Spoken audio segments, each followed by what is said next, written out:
Mulheres da PAN. Olá, não se assustem. Eu sou Pamela Magalhães, psicóloga especialista em relacionamentos. Faço Coração Peludo aqui na plataforma da PAN, um podcast com a minha querida Paulinha Carvalho. E estou substituindo a maravilhosa, incomparável Lígia Mendes. Gente, é uma responsabilidade, assim, sem tamanho, tá aqui com vocês e com essa bancada incrível dessas mulheres. Eu já falei com elas lá atrás, falei, pelo amor de Deus, vocês peguem leve comigo, que eu tô aqui num campo meio minado, todo mundo aqui muito afinado, então, por favor, sem bullying comigo, por favor, tá? Então, olha só, estamos aqui com a Renata Barreto. Boa noite, bem-vinda. Muito obrigada. Bacana Fico receber, muito feliz. bom estar também com a Ana aqui no estúdio. Só faltou a dona Ângela Souza aqui no estúdio com a gente também. Que maravilha! Também estamos com a Ana Paula Henkel. Prazer ter Muito você obrigada. de volta, né? O programa com você foi tão comentado, tão falado, né? E foi você se enturmou logo de cara, então bem-vinda mais uma vez. Bom, que maravilha! Com a Mariana Brito, querida. Olá, que bom estar aqui com você. O Mulheres da PAN só recebe mulheres incríveis, então sinto-se muito honrada. Nossa, eu tô assim lisonjeadíssima. E direto do Rio de Janeiro, carioquíssima, a Ângela Souza. Obrigada, viu, querida? Olhar. Olhar. Olhar para você Tudo bem? também. Bem-vinda. Falando, foi para quebrar o gelo essa daí. Olhar, gente. Que linda, muito obrigada.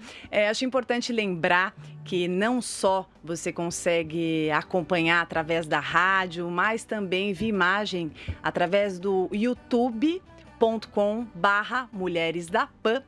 E no podcast, qualquer plataforma, Deezer, Spotify, Apple, a que você preferir. As matérias do Mulheres da PAN, você confere no jp.com.br/Mulheres da PAN. Tá? E agora vamos começar com esses temas aqui, que é um mais polêmico que o outro. Bom, gente, no final do ano, o Google divulgou as dúvidas mais digitadas pelos brasileiros em 2019. O questionamento número 1 foi: como fazer a inscrição para o Enem 2019? E o segundo foi: como fazer ovo de Páscoa caseiro? Mas a terceira questão mais digitada é que nos fez refletir sobre as relações humanas. Ela é a seguinte: como fazer que as pessoas gostem de mim? O que vocês acham disso? O que passa pela cabeça de vocês? Nossa senhora, esse tema é bem complicado, né? Porque é uma coisa que hoje em dia, basicamente todo mundo tem um pouquinho disso, alguns num grau mais elevado, outros menos. Acho que até é legítimo que as pessoas tenham essa preocupação de serem agradáveis, é claro, ninguém merece uma pessoa desagradável.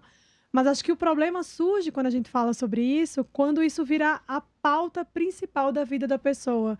Quando isso vira a motivação dela para tudo, né? Essa busca por ser sempre aceito nos lugares onde ela frequenta, nas amizades que ela tem, em todos os ambientes ela tem essa preocupação muito excessiva.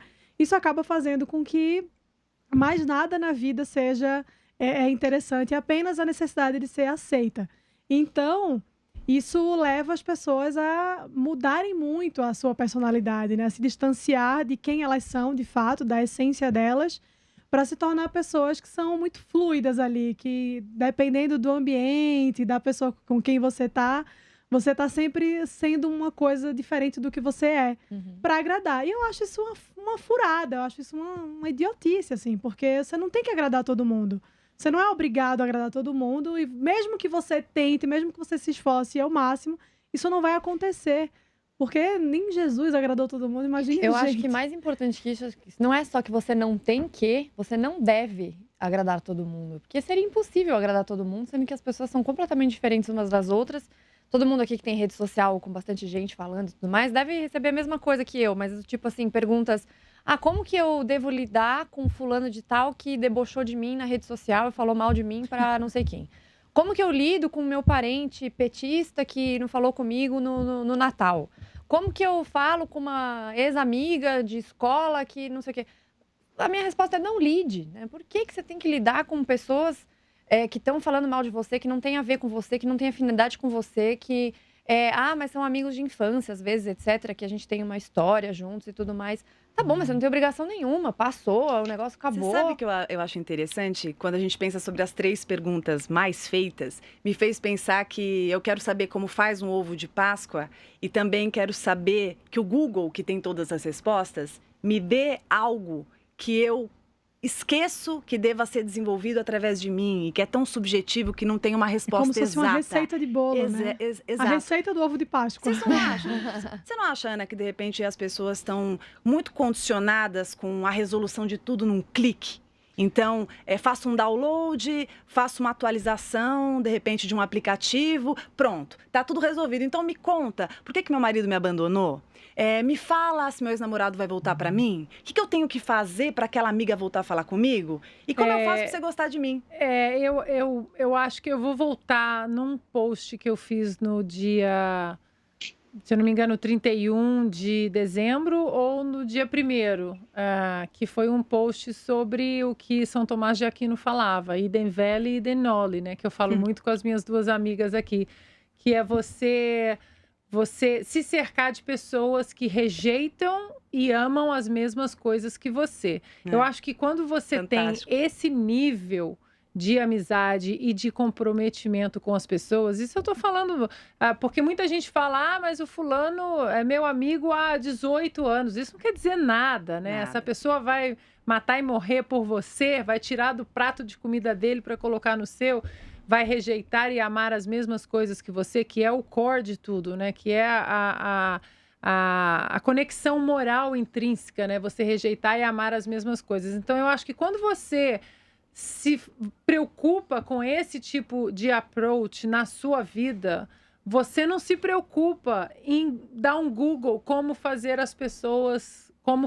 com que as pessoas gostem de mim, porque essa base moral e ética que você tem do seu lado, ela passa a ser suficiente, porque você sabe que aquela pessoa que está do seu lado, se o seu marido pisou na bola, ou se você pisou na bola, esse amigo idem vele, idem noli, ele vai te falar a verdade.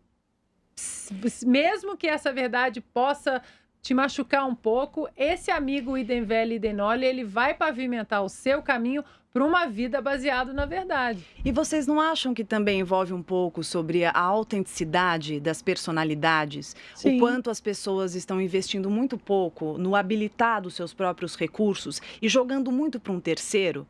Então, assim, eu vou encontrar isso fora, né? Então, algo que eu precise ter ou comprar ou adquirir para que eu consiga ser mais benquisto. Vocês não acham que também dá uma superficializada na profundidade do amor? Porque a gente está falando aqui de pertencimento. E pertencimento tem muito a ver com a história do amor, né?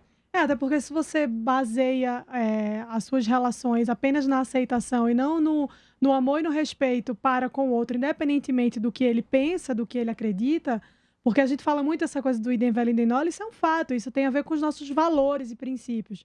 Mas a gente vê amizades que se desfazem por, sei lá, divergência mínima de opinião, de alguma coisa ali.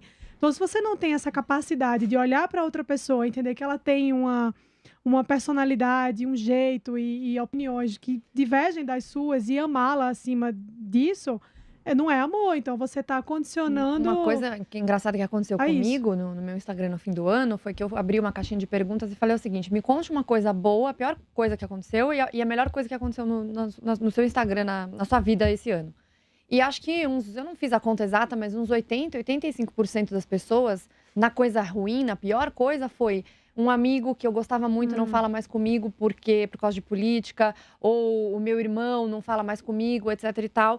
Quando é família, eu ainda entendo que exista você fique mais chateado, porque família você tem aquela coisa intrínseca do amor e do cuidado, e do carinho, e do respeito, etc. Mas é o que a Ana Paula acabou de falar, não é porque a pessoa conhece você há 18 anos, 20 anos, que isso significa necessariamente alguma coisa. Então, eu acho o seguinte, se a pessoa tá tão preocupada assim que todo mundo goste dela, na realidade, ela não vai conseguir ser suficiente para ninguém, de fato, gostar. Porque para você gostar de alguém, a pessoa tem que ter uma personalidade, tem que ter um caráter, tem que ter um norte. Então eu gosto muito da Mari, eu gosto muito da Ana, a gente conversa muito sobre isso. Da Ângela, apesar de a gente ter algumas coisas até diferentes, mas você tem um valor e um norte muito parecido. Um valor, princípios éticos, morais, etc e tal.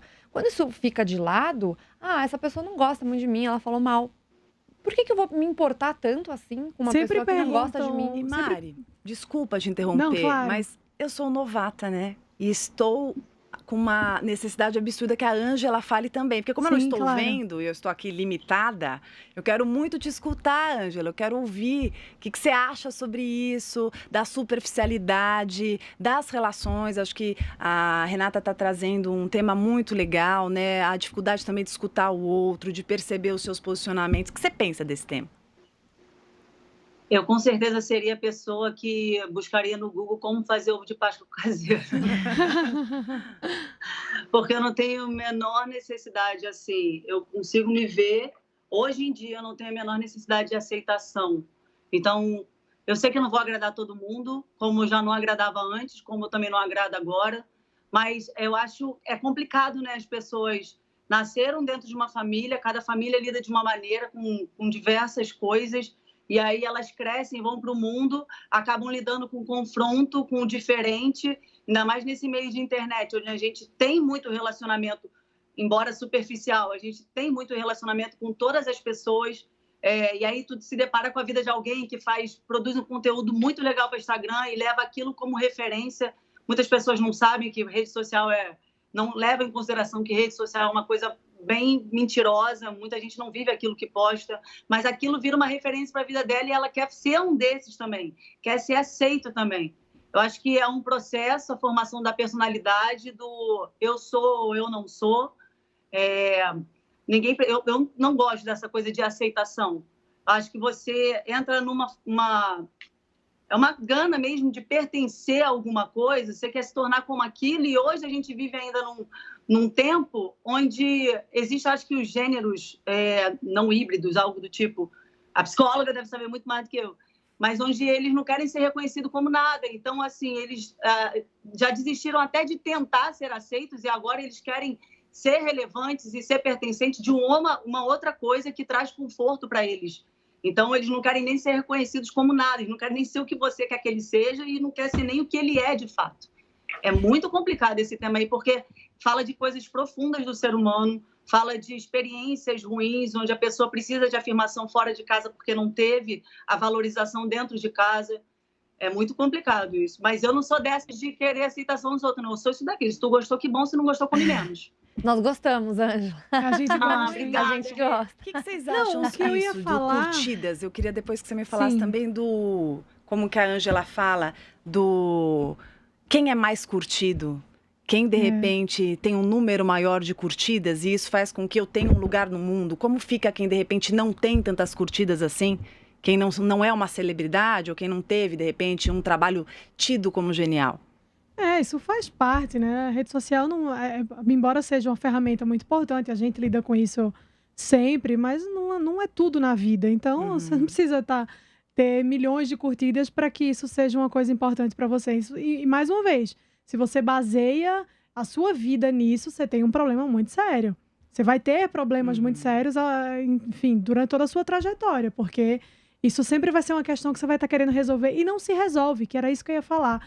As pessoas não gostarem de você e as pessoas gostarem de você é uma coisa natural da vida. Eu não gosto de todas as pessoas do mundo e nem por isso eu quero que elas se moldem aos meus gostos para que eu passe a gostar delas. Não é Exato. assim que funciona. Exato. Então, todo mundo, você tem alguém que você não gosta, você tem alguém que você não gosta. A gente tem vários, Tem né? várias, olha, não é um pouco. Mas existem pessoas que eu amo, e eu amo justamente por elas serem como elas são.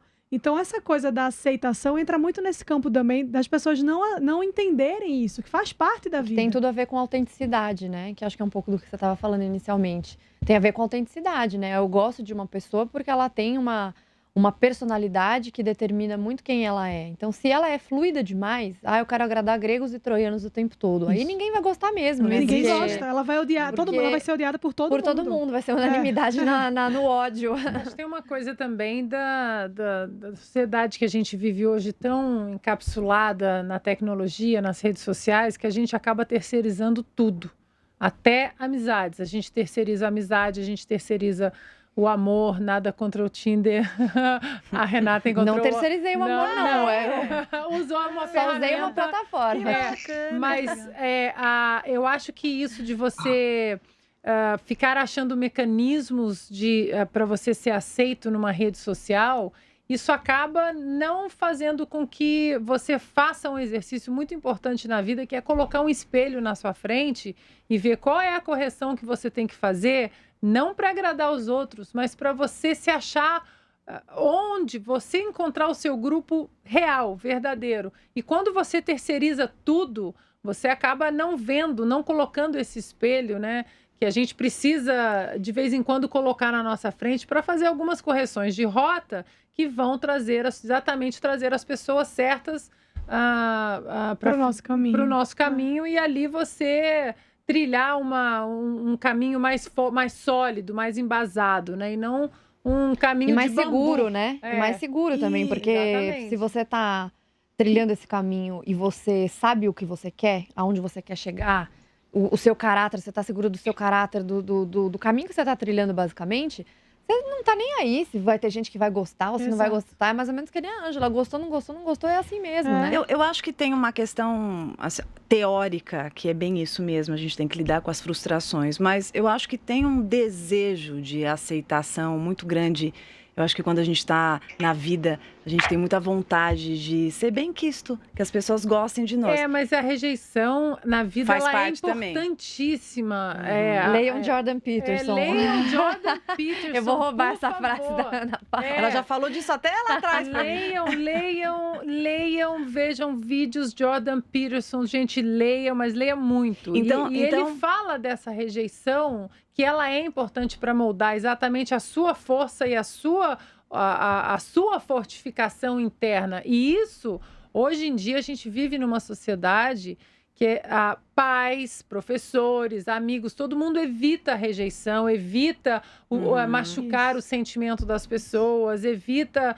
A gente vê, e discutimos isso aqui uma vez sobre transexuais no esporte feminino, que são homens biológicos, mas tem uma parte que, mas a gente vai machucar os sentimentos daquele homem que se sente como uma mulher. É sempre assim, os sentimentos... Hoje, eles estão acima de fatos, então... Acaba sendo tóxico, né? Que aí eu já invoco o Dalrymple, que ele fala do sentimentalismo tóxico, que é você ter essa coisa das emoções muito exacerbadas e tudo na sua vida é pautado nisso. Então, também tem esse lado. Então, eu tô entendendo que tem uma posição unânime aqui, que não tem uma preocupação em ser uma pessoa gostada, é isso? Eu acho que não chega a ponto de você não querer que ninguém goste de você. Também não é nem 8 nem 80. Mas eu acho que é o que a Ana tá falando hoje.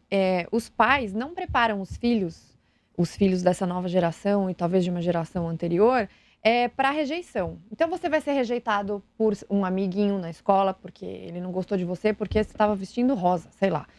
Você vai ser rejeitado por namorado, namoradinho. Você vai ser rejeitado por várias coisas. Você não vai conseguir aquele emprego que você queria. Rejeição, fracasso, frustração faz parte do processo. E é uma coisa que nos engrandece, que você vai falar, poxa, por que eu não consegui tal emprego? E aí você, é o que a Ana Paula falou, é um processo de evolução da pessoa, naturalmente, que vai fazer com que ela se ache, que ela desenvolva uma personalidade, coisa e tal. Então, não é que ninguém quer que as pessoas, que não se importe que ninguém goste dela, mas que ela esteja muito segura daquilo, a pessoa esteja muito segura daquilo que ela quer, do que ela representa, do caráter, dos princípios. Então, meus amigos, né, de anos e anos que me abandonaram por causa das minhas posições políticas, são pessoas que eu continuo tendo um carinho porque fazem parte da minha história, mas a vida passa, o negócio segue, eu deito a cabeça no meu travesseiro e eu tô tranquila com a minha consciência limpa. E muito tranquila. Então, não é que assim, nossa, tô super aliviada que elas não gostam mais tanto de mim e tudo mais. Não, mas eu tô bem com isso, eu tô em paz com essa decisão. E você administra isso? Não é só uma administração do ponto de vista assim, é uma coisa totalmente racional. Mas do ponto de vista até emocional, inteligência emocional é isso também, na minha opinião. É de você De estar elaborar. perto de pessoas que te agregam, que fazem sentido. Então, assim, você tá numa relação de amizade, né? Então, eu e a Marina, a gente se fala todos os dias, etc. É torcer uma pela outra, uma que tá fazendo uma coisa de profissional bem. É também as coisas ruins, mas mais principalmente, eu acho, as coisas boas. Isso é amizade. É aquela fundação, é aquela coisa mais pesada, de realmente você saber que 3 horas da manhã você pode ligar e a pessoa tá lá, se você precisa dela, tanto para uma coisa boa quanto para uma coisa ruim. Se não existe essa fundação, etc., seja por qualquer motivo que seja, você também não precisa ficar se culpando, entendeu? Tem gente que se culpa e fala assim, o que eu fiz de errado, que a pessoa não gosta mais de mim. E sofre, E isso vira um sofre, martírio na vida da exato. pessoa, E às vezes né? você só precisa move on, sabe? Tipo, e seguir sua vida. Da mesma maneira que eu não tenho mais as mesmas amigas que eu tinha 20 anos atrás, hoje eu tenho várias outras que fazem muito mais sentido pra minha vida atual. Então eu acho que é isso. E Ângela, o que você acha? Eu queria que você contasse, vou até fazer uma pergunta pessoal aqui. Teve alguma situação de rejeição na tua vida significativa que você possa contar, mesmo que já tenha sido há um tempão? Rejeição. Ah, várias. Hashtag quem nunca. Quem nunca, não é mesmo? Mas é aquilo, gostou de mim, que bom, quer falar comigo é um favor, não quer, são 2. Eu penso assim. Eu adoro essa frase. Trator Ângela. número 3, chegando. Mas assim, eu acho que a gente não. A juventude não tem parâmetro de relacionamentos saudáveis, né? Então, qualquer coisa é um relacionamento, é uma amizade. Você conhece a pessoa hoje, amanhã já tá chamando de miglis.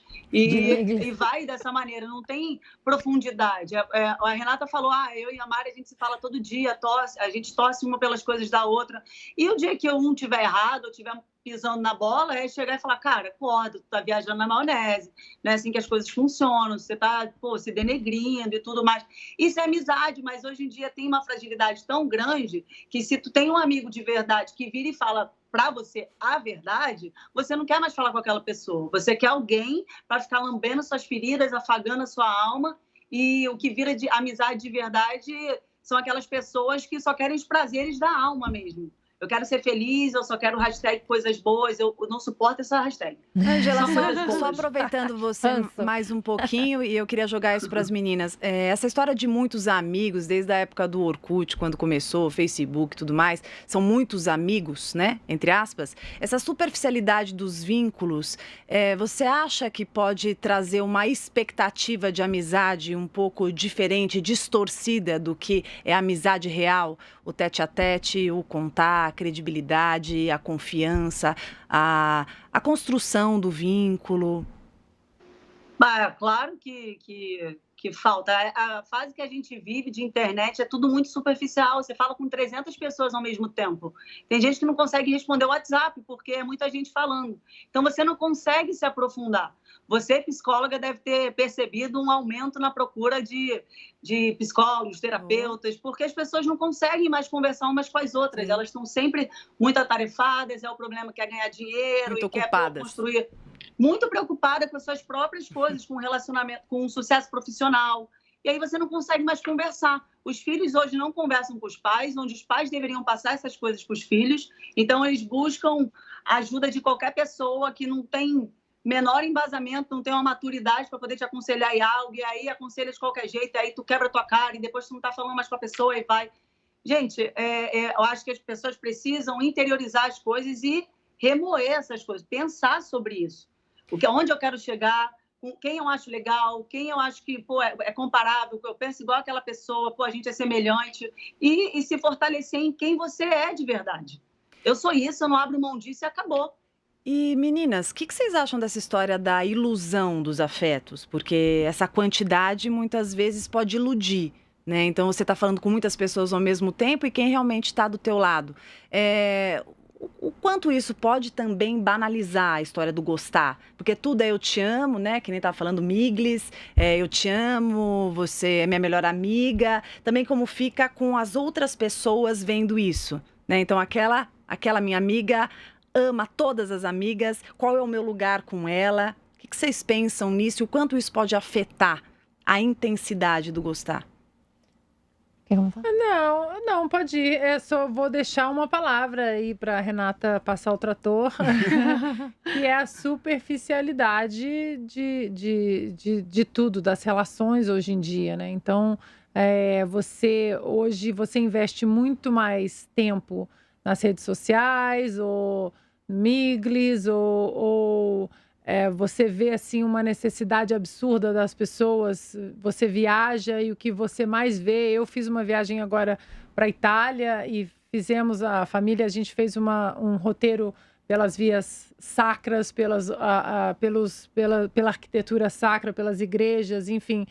E você entra num lugar absolutamente sacro, santo, com uma música maravilhosa, um lugar que você quer parar, que você quer elevar o seu espírito, mesmo que você não seja cristão, você vê que é um lugar de paz, de reflexão, e a quantidade de gente assim com celular e no meio da igreja. Então parece que isso hoje se tornou muito mais importante do que o seu silêncio ali com a sua família, ou com o seu namorado, ou com o seu amigo, seu marido.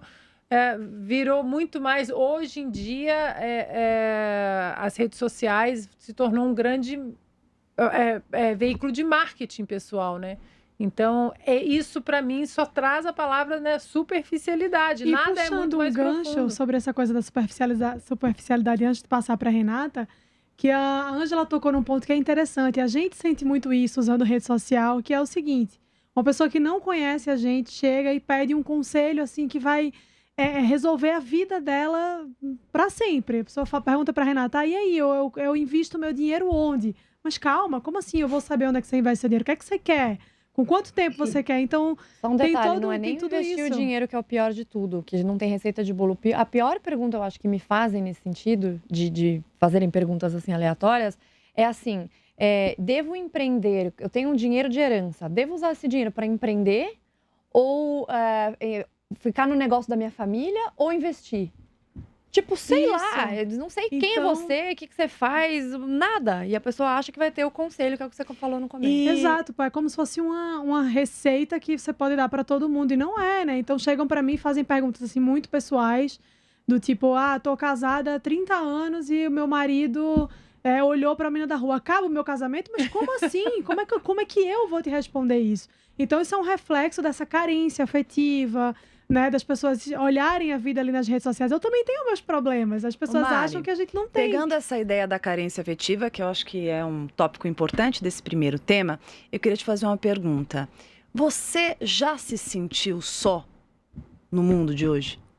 Já, e isso é maravilhoso. Eu adoro ficar sozinha. A minha companhia para mim tá ótima. Faz parte. A gente não tá cercado de pessoas o tempo inteiro. Faz parte estar só. Isso faz parte da realidade porque você é uma pessoa madura. E você lida com a vida real. Isso é o mais importante. Só fazendo um adendo do que a Ana tinha falado, eu não acho que é algo só dos dias de hoje, essa questão da superficialidade das relações. Eu acho que apenas o Instagram e rede social, de forma geral, acaba expondo isso de uma maneira mais forte, né? A gente consegue enxergar um pouco mais essa superficialidade. Mas talvez ela também tenha vindo para outras coisas, porque hoje as máscaras caem muito mais fácil. Hoje você consegue ver as pessoas atrás do teclado falando barbaridades e se mostrando coisas que a gente acha. O Rodrigo sempre fala isso pra mim, ele fala: nossa, nunca achei que existisse tanto maluco Até ele no conhecer. mundo, até me conhecer por causa da história da rede social. E isso também acaba sendo positivo, porque você sabe muito mais hoje em dia de que lado você quer ficar, né? Quem são as pessoas que você quer estar do lado. Então, eu acho que tem sempre ônus e bônus em todas as situações. E vamos para o segundo polêmico tema. As alfinetadas do humorista Ricky Gervais nas celebridades de Hollywood durante a apresentação do Globo de Ouro reacenderam o velho debate sobre o engajamento de atores e atrizes em questões políticas e outras causas. O apresentador fez várias críticas à classe artística e pediu que os premiados não fizessem discursos políticos, considerando, por exemplo, que muitos atuam para empresas que fazem uso de práticas trabalhistas duvidosas. Abre aspas para Ricky Gervais. Apple, Amazon, Disney, se o Estado Islâmico começasse um streaming, vocês iriam ligar para os agentes de vocês na hora. Vocês não sabem nada sobre o mundo real. A maior parte de vocês passou menos tempo na escola do que a Greta Thunberg. Se você ganhar um prêmio, suba ao palco, agradeça ao seu agente, agradeça ao seu Deus e deu fora, fecha aspas. O que vocês acham dessas Lavou a alfinetadas? alma. Ele lavou a alma, Lavou né, a alma. meninas? Lavou a alma. O interessante é que ele é considerado um liberal. Ele é um cara né? de esquerda, Ele é né? um cara Um de conservador, esquerda. Ele né? nem é conservador e liberal no sentido liberal daqui do Brasil. Então, essas alfinetadas eu acho que mostra o quanto a corda foi esticada do politicamente correto, da hipocrisia de Hollywood. Você vê, por exemplo, sobre aquele predador, o Harvey Weinstein, um produtor assim super celebrado, né? Quantas atrizes passaram ali sob a tutela dele, a direção e roteiro, e dinheiro, e financiamento. E depois de 20 anos ali, né, colhendo os frutos, resolveram falar do predador de Hollywood, hashtag movimento Me Too. Eu até escrevi um texto ironizando a atitude de muitas atrizes. O título era "Você tem 20 anos para tirar a mão daí", porque é o tempo que demorou, né? Elas foram abusadas, tiveram muito sexual harassment, né, nos Estados Unidos, assédio sexual, e um silêncio absurdo, enquanto algumas que resolveram falar na época foram totalmente cortadas ali do círculo hollywoodiano e as carreiras interrompidas. Então eu acho que isso tudo aí foi simplesmente colocando a água ali no copo e agora derramou. Para um esquerdista tá chamando atenção e colocando a hipocrisia Tá todo no mundo holofote, de saco né? cheio, na realidade é isso. Mas tá você todo mundo de percebe saco que ele cheio. também se inclui, né? Ele tem um mecanismo assim que ele se inclui naquilo que ele está falando. Então, eu acho que a gente pode até expandir um pouco essa fala até no sentido do impacto e da possível conscientização das pessoas, porque assim, eu não acho só que é em relação ao público hollywoodiano. Eu acho que todos nós, de alguma forma, se a gente prestar atenção, a gente pode compactuar com algum elemento que envolva, se a gente se aprofundar um pouco mais, com algum tipo de trabalho forçado, com alguma coisa que não soe tão sustentável assim. O que vocês pensam sobre isso? Eu queria muito saber como cada uma de vocês contribuem para isso, ou não contribuem. Vocês acham que assim, isso é uma coisa completamente fora a nossa particularidade? Eu não entendi sua pergunta. Se contribui com o quê? Eu queria saber se vocês acham que essa hipocrisia é específica desse público. Do meio artístico. Isso. Não é de específica. Hollywood, E não, ou e não você só acha de que Hollywood. também Eu acho que acontece com nem você? precisa ir muito longe. Quando eu soube da pauta e tal, eu fui dar uma olhada e eu tenho um exemplo são vários, né? Mas eu tenho um exemplo aqui do Brasil, que é o Fábio Porchat, que a gente até falou dele no negócio do Sim. Porta dos Fundos outro dia, que a Lígia falou que ama, eu falei que eu não suporto. Mas ele no programa, ele tem um programa da GNT, né? Que ele fala lá um monte de besteira, junto com um monte de outras besteiras de outras pessoas. E ele falou que ele ficava muito chocado com a precarização do trabalho, com os aplicativos de motoboy, de motoristas e tal, né? Isso vale para Uber, Log, Rappi, blá, blá. E ele faz propaganda do iFood. Ele é garoto propaganda do iFood. Então tá dele de um lado, de óculos, né? Parece que são dois personagens diferentes. Ah, não, porque a precarização do trabalho, que é um absurdo. Quer dizer, com certeza ele não tá pagando a conta de ninguém que resolveu ir lá. Ele acha que ele sabe melhor do que as outras pessoas o que elas devem fazer. E, na outra ponta, ele está fazendo propaganda para uma empresa que ele diz que tem relações precárias de trabalho. Então, essa hipocrisia do meio artístico, ela não é isolada nos Estados Unidos, nem de Hollywood. No Brasil, a gente vê isso, assim, o tempo inteiro. Então, você pega Gregório do Vivier, Chico Buarque, Caetano Veloso. Caetano Veloso, a gente estava falando dele na minha casa no fim de semana, sobre um negócio que ele fez, por exemplo. Ele pegou o vídeo de um cara que tinha acabado de ser preso com uma faca desse tamanho, tentando assaltar pessoas para roubar o celular. E o cara foi ser entrevistado, né, na hora que ele estava sendo preso, cantou uma música horrorosa, aí o Caetano Veloso foi e gravou a música do cara e pediu liberdade para ele, que é um preso e tal. Então, assim, esses artistas, isso não significa que todo artista seja assim, que nem os artistas não devam ter suas próprias opiniões sobre qualquer coisa, eles têm direito a fazer qualquer coisa. O problema é que eles não estão entendendo as consequências desse tipo de coisa, né? As consequências deles falarem isso e acharem que eles são donos da verdade, monopolista das virtudes, e que pelo fato deles serem, às vezes, brilhantes artistas, não é o caso do Fábio Porchat, mas, às vezes, brilhantes artistas, ele é um cara excelente, ele faz filmes maravilhosamente bem, mas que ele sabe sobre todas as coisas. Eu acho que esse é o principal, é ele saber o lugar dele, que foi o que o Ricky Gervais falou assim, olha, vocês fazem, às vezes, trabalhos ótimos aqui, mas vocês nem foram pra escola direito. Então, tipo, baixa a bola aí. É isso, esse é um ponto que é muito interessante para mim nessa coisa da opinião política dos artistas. Que as pessoas fazem uma confusão, né? Acham que porque o cara é celebridade, porque ele tem uma certa relevância ali em quesito de audiência, ele tem propriedade para falar sobre algumas tudo, coisas. E não né? tem. Né? O fato do cara ter audiência não significa que a opinião dele seja uma opinião boa. Ele pode falar bosta. Isso acontece o tempo inteiro.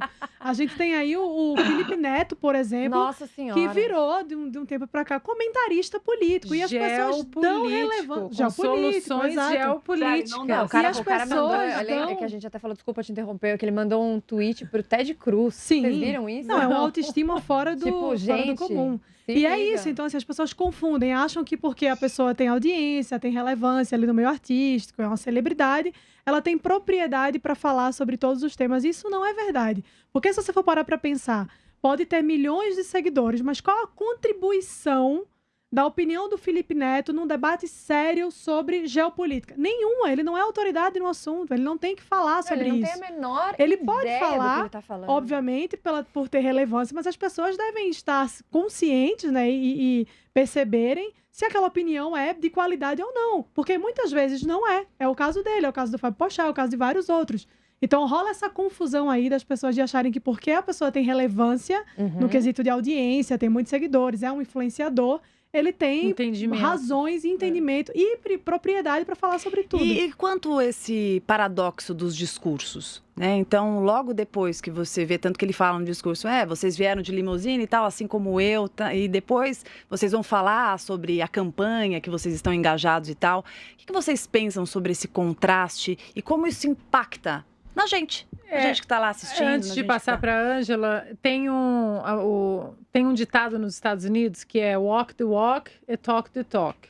Quer dizer, se você vai falar, é melhor você agir da maneira como você fala. Então, nós vemos, por exemplo, eu que moro na Califórnia e em Los Angeles, onde a grande maioria desses astros mora, você vê artistas se expressando de uma maneira veemente ali no seu Twitter, no Instagram, politicamente,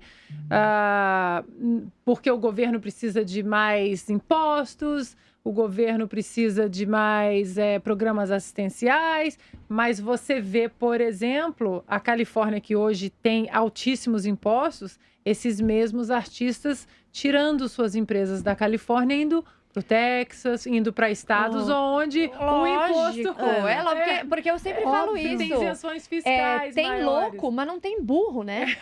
E não Ana, tem você... burro. Deixa eu só finalizar uma coisa. A frase do programa de hoje vai ser essa, então. Tem louco, mas não tem burro? Louco, mas não tem burro. assim, esse negócio que você acabou de falar é o que eu ia falar antes, que eu acabei esquecendo.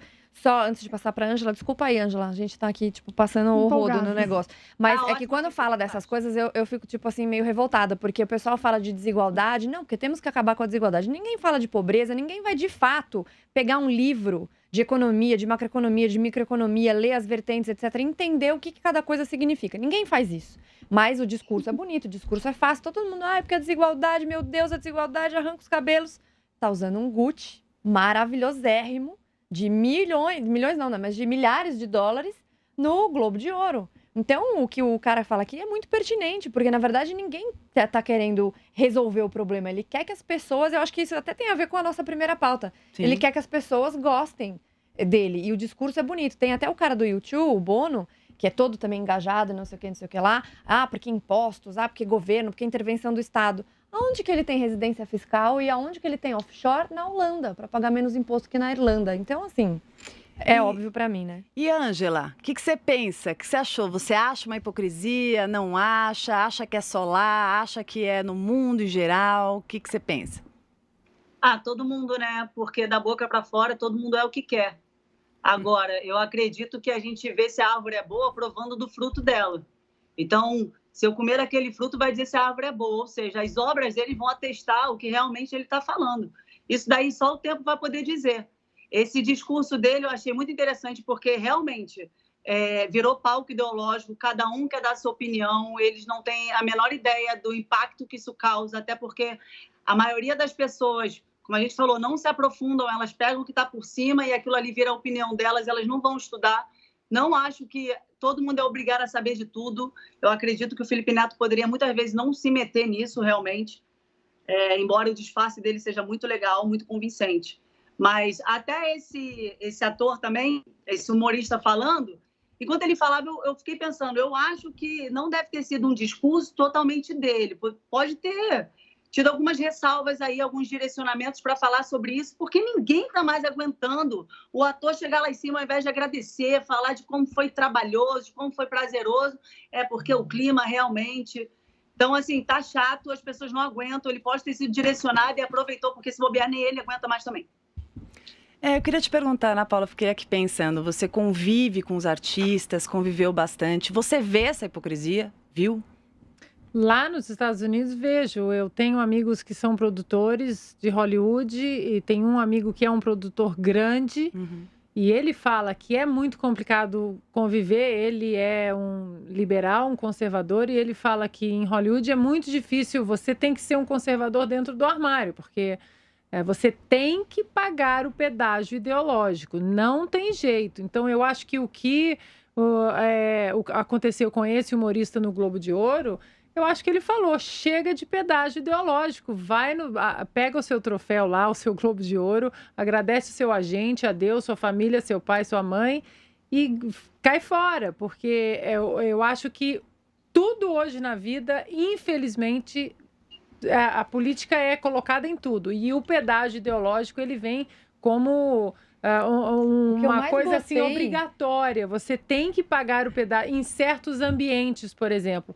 E de Hollywood, se você não paga o pedágio ideológico, você é praticamente excluído. Mas eu acho que uma das coisas mais importantes também é a gente prestar atenção sobre o que a gente fala e também o que a gente faz. Porque às vezes tem muita gente querendo fazer um discurso muito bonito, mas na prática falta empatia, falta realmente olhar o entorno, olhar os detalhes, além do próprio umbigo. Eu não acho que falta empatia, não. Acho que falta lógica. Empatia já tem demais. Não, é sério. Empatia... Você acha que tem bastante empatia? Eu acho. Empatia vazia, tá? Acho que não é uma conceito empatia. não É uma empatia real, mas é o conceito que é o que a gente tá falando agora. O que você fala e o que você faz. E uma coisa que eu gostei muito que ele falou foi assim, vocês não entendem do mundo real. Acordem pra vida, Exatamente. Vocês não estão lá no dia a dia do trabalhador de sair de... É o que eu acabei de falar do Fábio Porchat, o trabalho precarizado e tal. Tá lá fazendo propaganda, ganhando uma puta grana pra fazer a propaganda do iFood, mas o motoboy que sustenta a família, ex-mulher e paga o rolê dele, como eles dizem... Ele está dizendo que tem um trabalho precarizado, que ele não sabe o que ele está fazendo, que ele deveria ser protegido pelo Estado. Ele não entende de vida real. Ele está completamente fora da vida real. E você falou de empatia, que eu peguei um ranço com algumas palavras. Eu peguei ranço com empoderamento, com patriarcado e empatia é um deles. E mas sororidade. Sororidade. Nossa Senhora. Né? Tipo, você fala sororidade, você já tipo...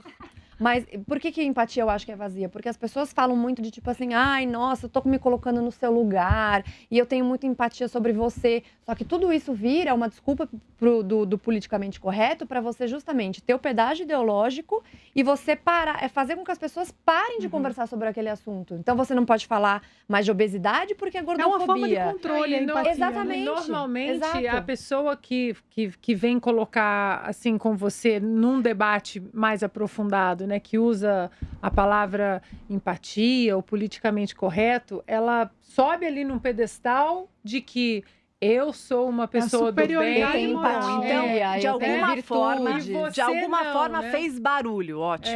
Então vamos pro terceiro tema aqui. Vambora. Que se você está Que escutando... de alguma forma, desculpa cortar, é meio ligado, né? Todos, né? É tudo ligado. Os três estão interligados, mas vamos lá.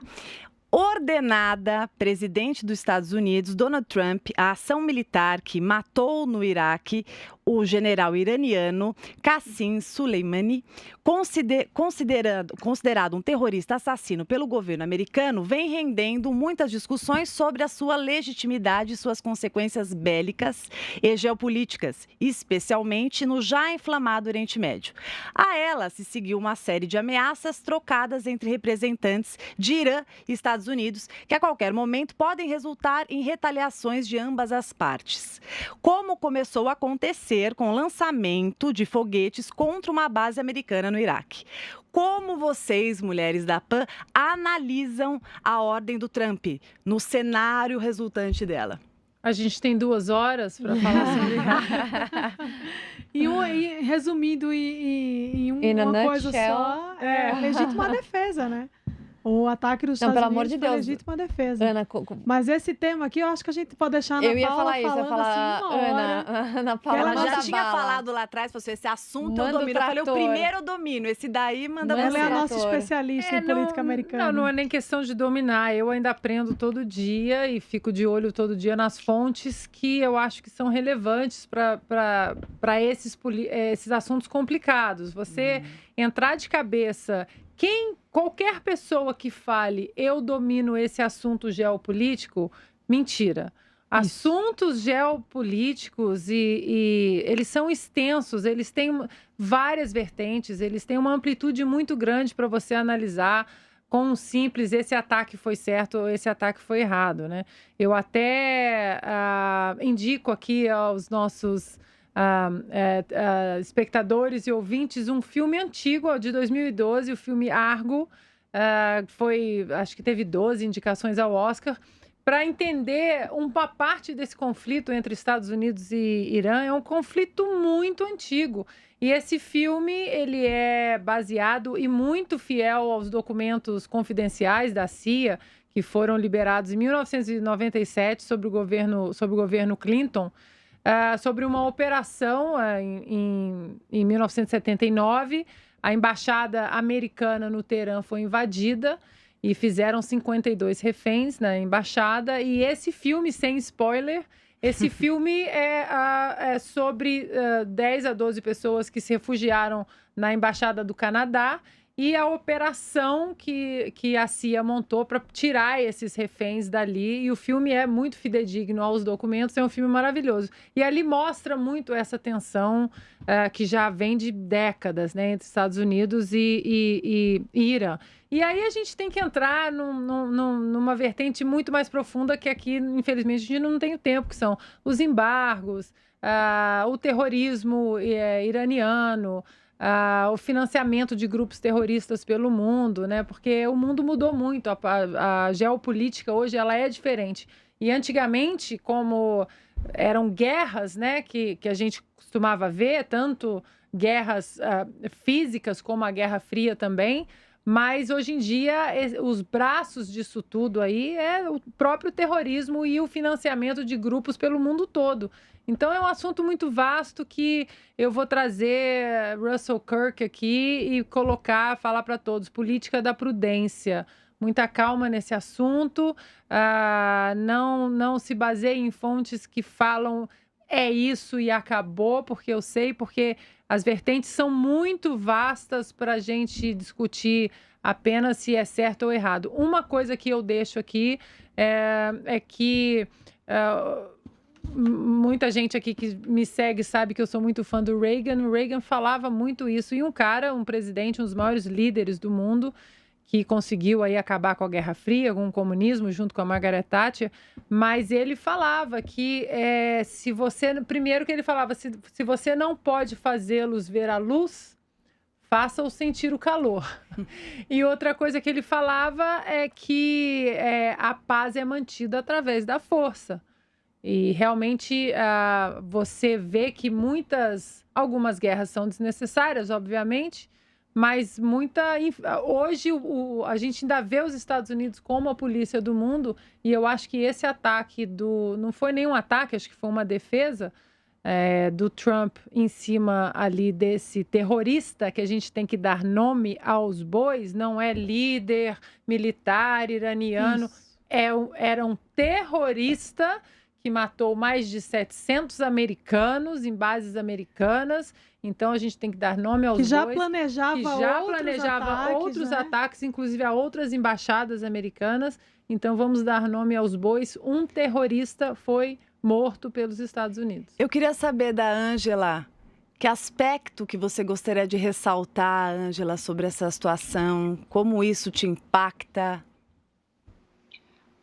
Eu fico meditando sobre essas coisas. Eu tenho uma visão bem, como eu posso dizer, apocalíptica, né? Então, desde sempre, eu acho que o Irã se tornou um dos maiores inimigos dos Estados Unidos, exatamente porque os Estados Unidos é um dos principais protetores e defensores de Israel. E aí, eu fico olhando essas coisas e nada me assusta tanto, porque já estava tudo predito. Mas eu acho que para o que a gente está falando aqui agora, a questão natural, o mais importante é a gente lembrar que existe todo um contexto histórico de muito tempo. Existem esses documentos secretos, existem uma rotina inteira do que acontece lá dentro, de relação, né, dessa questão geopolítica, que a maioria das pessoas não entendem. Eu não sou a pessoa, todo mundo já sabe disso, e nem faço questão de ser, uma das pessoas que mais que podem falar sobre isso, que tem autoridade. Eu só descanso no que eu sei como promessa, eu descanso no que eu tenho sobre aviso, eu descanso na minha fé. E, Renata, o que você acha? Então, eu gostei do que a Ana falou a respeito de não usar como fonte pessoas, né, que não têm esse embasamento histórico primeiro. Depois que, como ela falou mesmo, geopolítica não é brincadeira para meninos, né, brincadeira para gente grande, é um negócio muito, muito complexo. E eu acho que até antes, ou muito antes, na verdade, de falar de ser certo ou ser errado, é chamar as coisas pelos nomes corretos. Eu fui procurar esse general terrorista, ele já performou ataques terroristas desde dos anos 90. Em 94, ele foi o líder de um ataque em Buenos Aires que matou 85 pessoas. Então, o que eu vejo muito na internet, inclusive do nosso querido Felipe Neto, né, especialista em geopolítica, economia e assuntos aleatórios, ele falando, né, que era um absurdo e outras pessoas falando que era um absurdo. As próprias mídias tradicionais chamando ele de general, de líder. Tratando ele como herói, né? de herói. Tem um cara que faz uma tirinha, tipo uma charge assim, Sim, no Instagram, que chama Armandinho, falando que é um absurdo uma autoridade mandar matar outra autoridade, sendo que a gente está falando de um terrorista. Então, o que ficou muito... Uma pessoa falou assim, poxa, mas você é contra terrorismo e você é a favor de guerra? Eu falei, quê? Não tem nada a ver se é a favor de guerra. Ninguém quer guerra, guerra morre gente inocente, uma coisa horrorosa, é péssimo. Porém, se você tem uma nação que está estimulando as pessoas a terem aquelas escolas de terrorismo, etc., onde você vai procurar eliminar pessoas que não tem, de maneira covarde, né? Não tem nenhum motivo para você matar aquelas pessoas. E você tem um país que preza por liberdade de expressão, liberdade da mulher, liberdade dos gays. Né? Para mim é uma balança aí que é muito fácil de E por que você acha? E é uma balança muito fácil de resolver. E o que eu queria dizer é o seguinte, tem muita gente, principalmente mulheres, falando, não, mas o Irã, que o Donald Trump é o cara que vai começar o mal, mas por quê? Existe um negócio chamado imunidade cognitiva, do ponto de vista que a pessoa, para tentar ficar na mesma base ideológica e não se dar o braço a torcer e etc., ela vai contra si mesma. Então, mulheres apoiando um cara ou um regime que oprime mulheres, onde crianças casam aos 11 anos, ou seja, pedofilia é legalizada, onde crianças são executadas, homossexuais são executados e está na lei, mulheres são apedrejadas ou chicoteadas. Então, assim, você está falando, não é só de uma questão de um terrorismo pontual, de uma coisa pontual, você está falando de uma cultura, de um negócio muito maior, né? Não, mas o que eu ia te falar é o seguinte, eu acho que há uma desinformação muito importante sobre as notícias e como isso chega para nós. Então, você vê como é importante vocês darem alguns nomes e quem, de repente, está escutando ou assistindo, está recebendo uma nova face, um novo olhar sobre esse assunto, que é um assunto hiper importante, assim, fundamental, que abala qualquer canto do mundo. Então, eu acho que tem também uma base muito inconsistente de informação e de lucidez sobre o que está acontecendo no mundo. Eu acho que, antes de passar para a Mari, eu acho que a informação, ela chega o negócio é a roupa que colocam na informação. Porque chega muitas vezes A enviesada. roupa ideológica. Porque, por exemplo, quando a administração do Obama matou Osama Bin Laden, ele foi aplaudido por democratas e republicanos nos Estados Unidos. De pé, ele matou um terrorista que tinha como alvo vários alvos americanos pelo mundo. E hoje nós vemos uma outra medida, né? O mesmo peso e uma outra medida pelo nojinho de Donald Trump ou pela toda nuvem ideológica que hoje cerca o nome Donald Trump. Ainda bem que existem alguns democratas nos Estados Unidos que estão tentando tirar essa roupa sujinha dessa narrativa de nojinho Donald Trump. É uma crise existencial, porque essa é a palavra que alguns usam, né? Donald Trump trouxe uma crise existencial. Mais uma vez, o sentimento acima dos fatos, né? Da lógica, né? Está afetando a minha existência. Então, eu acho que a gente tem que tomar muito cuidado com as roupas e as narrativas que são envoltas nas notícias. Por exemplo, a gente teve essa semana um deputado petista. Por favor, Nossa, Mariana, passa a bola, Mariana. Eu acho que eu tenho... Não querendo bancar o Felipe Neto aqui, tá? E fingindo que eu sou autoridade, mas como jornalista, eu lido com isso sempre, né? Questão da notícia. Já falei sobre isso várias vezes, eu já dei palestra sobre esse assunto, que trata da informação enviesada, né? Que é o que a gente falou. Então, isso é uma coisa que a gente precisa ficar muito atento, porque se a gente quer ter a informação de qualidade, informação nua e crua, a gente precisa ir atrás dela, que ela não cai no nosso colo. O que chega pra gente é exatamente isso. E nesse caso dele não foi nem enviesada, mas foi fake news. Não, exato. Ana, você acha que as pessoas estão interessadas em receberem as informações como elas realmente são? Ou as pessoas escutam o que elas querem escutar? Elas vão nas fontes que elas querem, porque esse deputado petista, ele usou uma foto de um videogame, de um videogame para dizer, olha o horror da guerra, olha o que Donald Trump está fazendo. Tipo nível baixíssimo. Era uma foto de um videogame. Bom, então é muito importante que quem está escutando ou nos vendo pense também sobre o que e de quem você está escutando as suas informações, né? Porque muitas vezes também... Mas, Pamela, não é só com o deputado petista. É da gente também. Exato. O que nós falarmos aqui, vai checar, vai no Google, eu checa sempre tudo falo, não acredite em nada do que eu digo. E não só uma, né, uma palavra que você escuta, uma informação, uma notícia. Acho que é importante a gente se enriquecer, a gente se informar, a gente correr atrás. Mas a questão principal disso, Pamela, eu acho que é a questão do senso crítico, né? Sim. Então, assim, chega uma notícia para você. Aí você lê a manchete, às vezes você não lê a matéria. Às vezes a matéria mesmo contradiz o que está escrito na manchete, porque a manchete foi para aquele clickbait, né? Que é para você tentar atrair o clique ali. Então isso acontece demais. Só que da mesma maneira como nós falamos antes, nos outros temas, as pessoas querem as coisas prontas, mastigadas.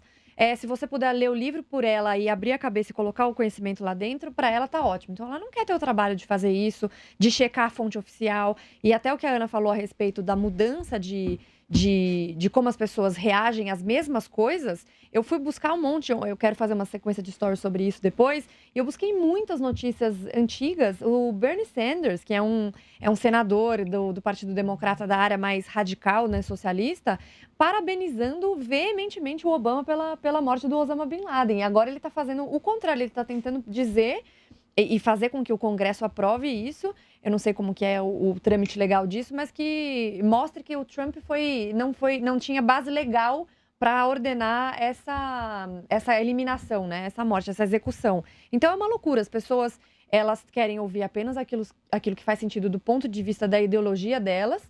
Elas não querem ter esse trabalho de procurar as fontes oficiais, ler várias coisas para formar a própria opinião. Mas né? Por que isso acontece? Por quê? É o quê? Preguiça?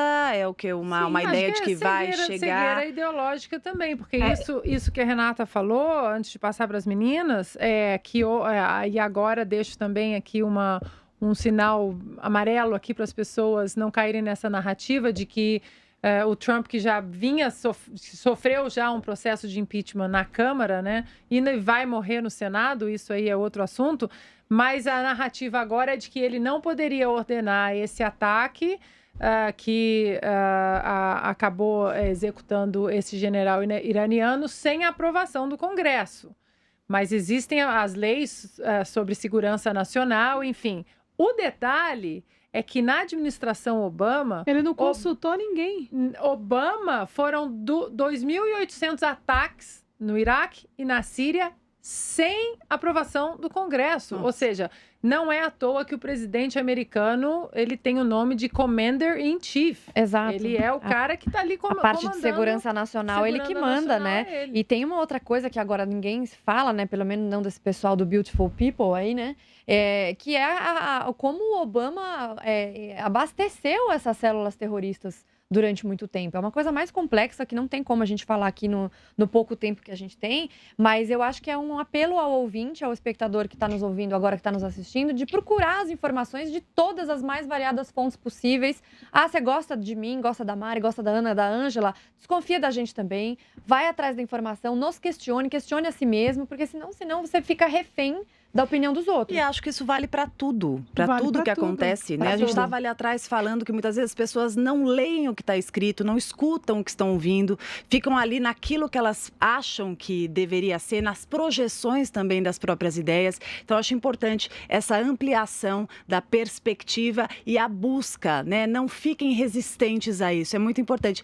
A Ângela quer falar mais alguma coisa? Quer dar uma completadinha? Eu acho que é feio porque fica muito claro que é questão ideológica. Não é questão das pessoas terem nojinho do Trump. Se aqui no Brasil, a maioria que você for perguntar não sabe nem quem é o presidente dos Estados Unidos.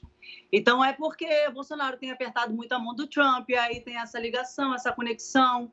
E o nojinho vem, na verdade, aqui no Brasil, de Bolsonaro, porque entender, ninguém entende de nada. Só que se você for perguntar para as pessoas qual é o sonho de consumo delas, elas querem ir para a Disney. Então, não faz o menor sentido. É igual os homossexuais apoiando e reclamando porque mataram o líder, as mulheres, as feministas. Sendo que o país é totalmente... a ideologia deles é totalmente incoerente. Então, assim, o Trump é um cara difícil de engolir, o Bolsonaro também mas a gente está falando do Trump, é difícil, não é de ficar passando a mão na cabeça das pessoas. Eu acho que precisa, assim, ter o presidente de uma nação como a dele, né, a potência, o número 1, ele precisa ser mais firme, ele precisa ser um pouco, não digo ogro, mas ele precisa ser um homem que chega e fala, vou fazer acontecer se vierem me atacar. Então, acho que na questão, se as pessoas tentarem entender um pouquinho mais, vão ver de uma maneira diferente. A gente está pensando nos Estados Unidos, a gente não, aqui não, graças a Deus, mulheres da PAN são muito inteligentes. Mas as pessoas pensam nos Estados Unidos com a cabeça do Brasil. Não faz o menor sentido. Bom, então eu acho que os 3 temas de hoje, meninas, serviram para que a gente pudesse nos inspirar no sentido de procurar além, né? As coisas não são assim tão rasas como muitas vezes parecem ser. Então, vamos expandir essa mente. Eu quero agradecer estar aqui com esse mulherio. Olha, não é fácil não, viu? Não é fácil aqui, é muita mulher de opinião e querendo e precisando falar. Eu agradeço, um prazer imenso estar com vocês aqui e com você que nos acompanhou até agora. Então, fique ligado, nós estamos tanto em imagens com o YouTube /Mulheres da PAN, estamos também em podcast e estamos na rádio. É um prazer, muito obrigada.